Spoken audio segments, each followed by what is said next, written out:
Inungkat ni Senador Panfilo Lacson ang pagpasok daw sa Drug Rehabilitation Center noon ni dating DNR Secretary Gina Lopez.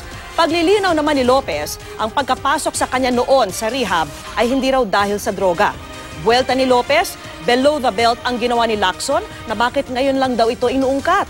Si Lacson may paliwanag. At nakatutok si Tina Tangibanter.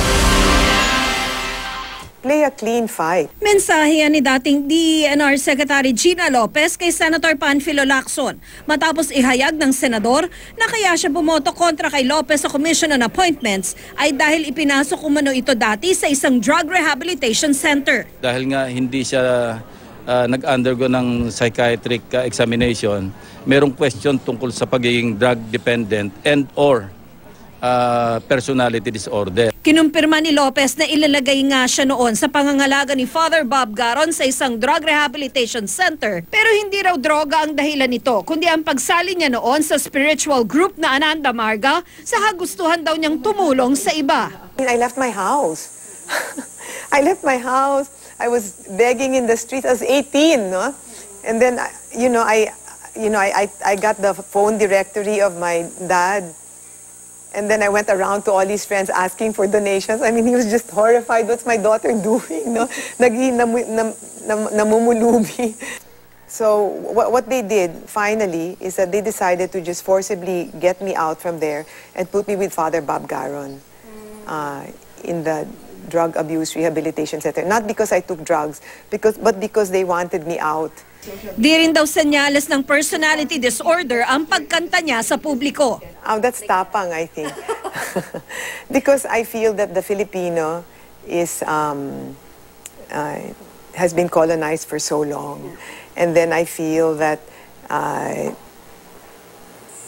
the tendency of the Filipino is to think they're small.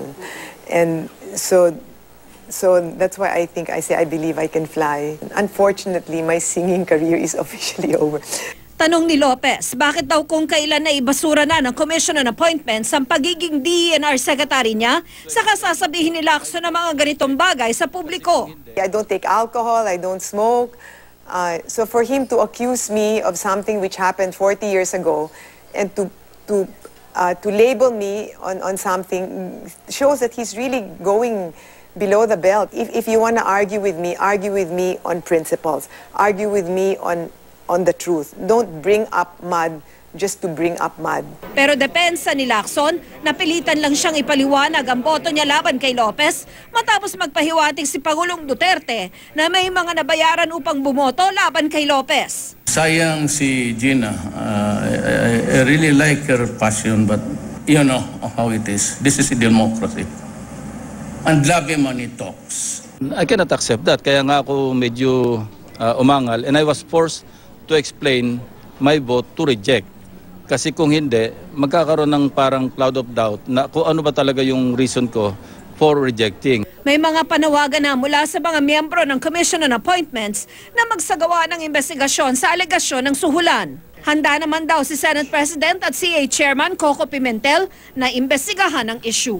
Tina Panginiban Perez, Nakatutok, 24 Oras.